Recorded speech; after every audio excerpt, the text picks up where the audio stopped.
Population use social media, and I predict LinkedIn will reach 1 billion users before the end of the year.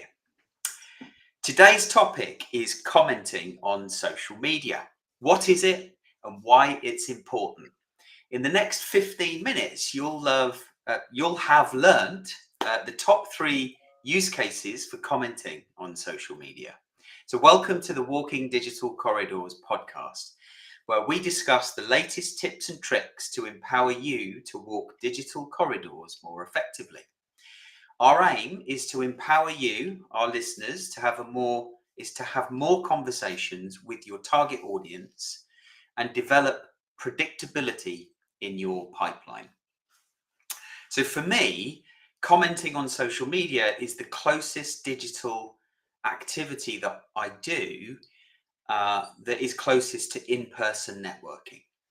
And so let me explain that a little bit more, because actually, before I do, let's do some introductions. So Jordan, do you want to say hi? Sure thing. Age before beauty, Jensen. I know this is the second time that I've gone before you on the intros. I am Jordan Abbott, SDR at Vidyard. I will pass it over to Jensen, who I think has the same question on the tip of his tongue as I do. But go for it, Jensen. Hey all, Jensen Abbott here, BDR at content.ai. And yeah, the question was, how many people are currently using LinkedIn? Good question. It's just coming up here. 985 million members on LinkedIn today. Wow. By the end of the year, so what, they need 15 million more? Yeah. Wow.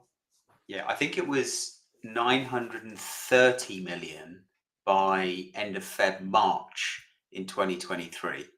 So I haven't found a graph that is the full projection, but it does feel like it's going to surpass 1 billion by the end of the year. Wow. Incredible. So back to what I was saying. So why do I think social media commenting or commenting on social media is the closest thing to in-person networking, which is arguably the most effective form of prospecting. Problem is it's not scalable, and it can get pretty expensive attending a lot of events. And so if you imagine that you're at an event or you're in a networking environment, you walk into a room, you've maybe done some of your research already, you know who you want to have a chat with, you can see 1 or 2 of those people already speaking to other people today. You might walk around the room and just kind of, figure out who else is there that you want to chat to. And you'll, probably start to walk a little bit closer to the person you want to have a chat with, listen to the conversation that they're having, and wait for your moment to step in and contribute to the conversation. And it might be that you think of an intelligent question to ask or a smart comment, something that makes you look good. But you're waiting for that moment to insert yourself into that conversation and be part of the conversation and start to build rapport. It's exactly the same on social media. It's just that not many salespeople, from my experience, are doing it or carving out the time that they need to do it on a daily basis, weekly basis. And as you guys know, we target ourselves to get into at least 100 of these social networking conversations every week. And if we don't, we know that we're unlikely to generate the level of conversations that we want to, or build depth of relationships with people at scale. It's, for me, out of everything that you can do with regards to social selling and influence, it's certainly one of those leading indicators. Anyway, I'm doing a lot of talking now, but Jensen, what are your thoughts on this topic? I think it's key to be commenting on people's posts.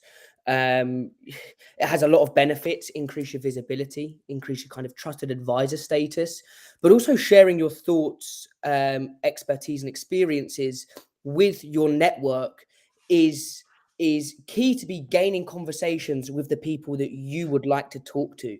What you've got to remember is you're the one who's commenting on the post you would like. So for me, I find it works a dream. For example, I kind of saw 4 posts last week. On 4 of those posts, I really kind of sat down for 10 minutes, thought of a comment, commented on that post with kind of a curious response and a question, and then using that to actually kind of get into a conversation, have a call with the individual. So it's getting them on the hook. But I know Jordan has kind of these three kind of different types of commenting, and the value that you can get from them. So I'll actually pass over to Jordan, as I'm sure everyone's dying to listen to them. Yeah, thanks, mate.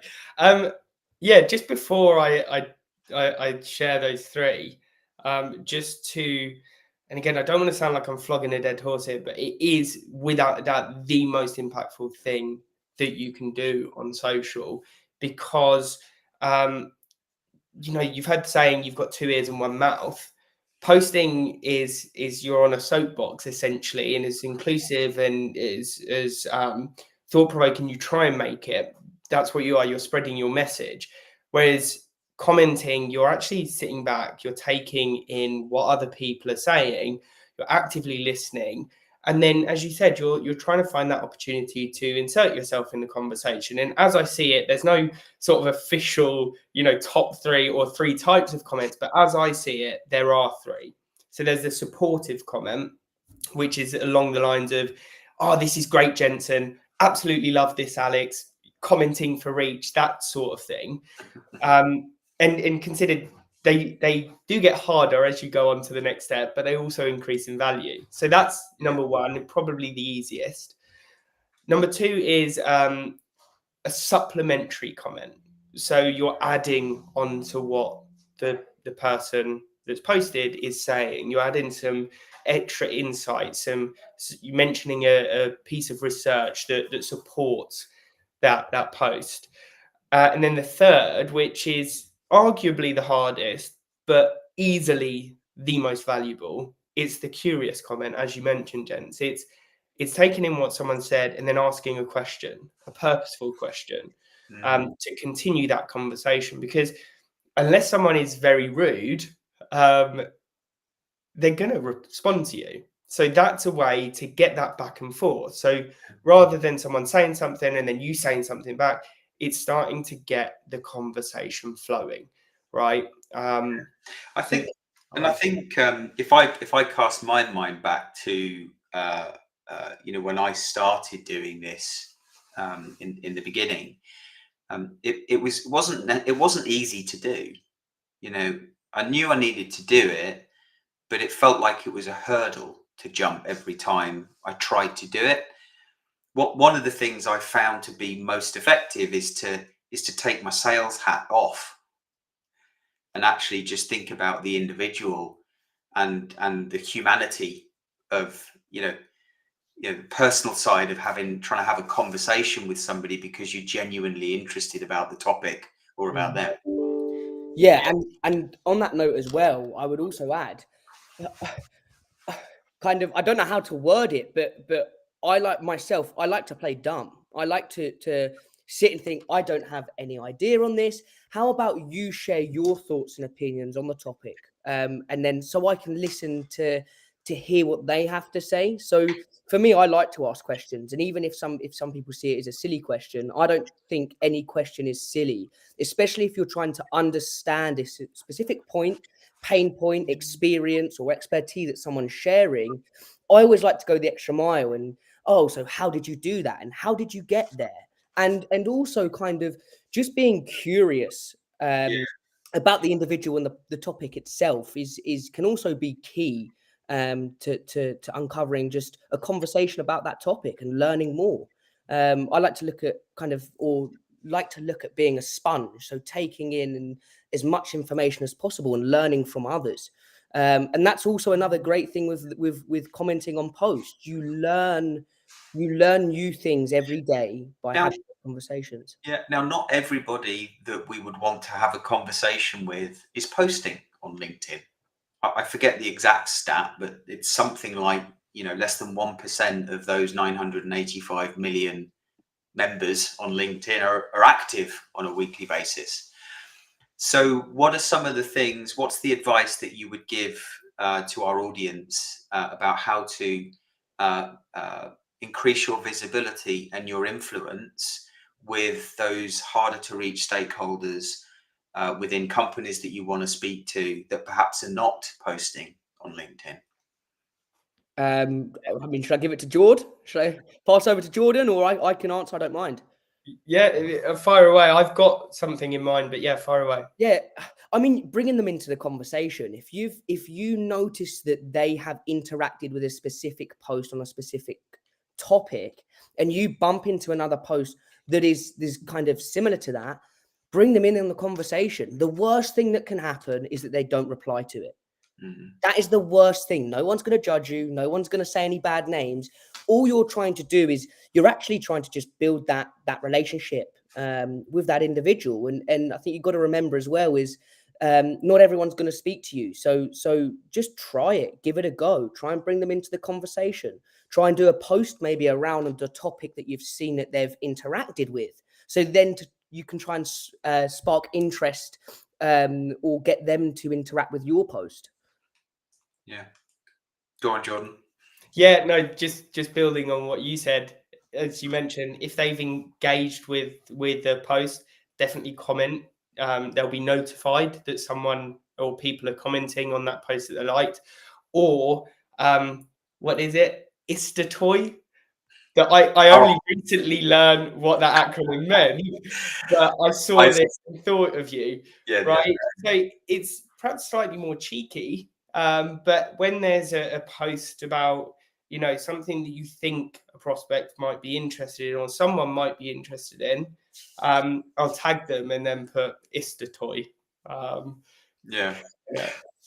I think it's also worth noting that whilst the topic today is commenting on social media, when we think about the compounding effect of doing all of the other things that we can do on social media, if we're connecting with as many people as possible within those companies that we'd like to do business with, by commenting on either posts that other stakeholders have done within the business or topics that we know that those people that we're not, those ideal stakeholders we're not yet connected to are interested in, the commenting in those two scenarios builds our influence within that organization, because those people that we started to connect to, not yet the ideal stakeholders, are typically well connected within that organization. And so by commenting and popping up in the timeline of those secondary, tertiary stakeholders within the organization, we increase our chances of being seen by those primary stakeholders that we really like to connect with and build a relationship with. Yeah.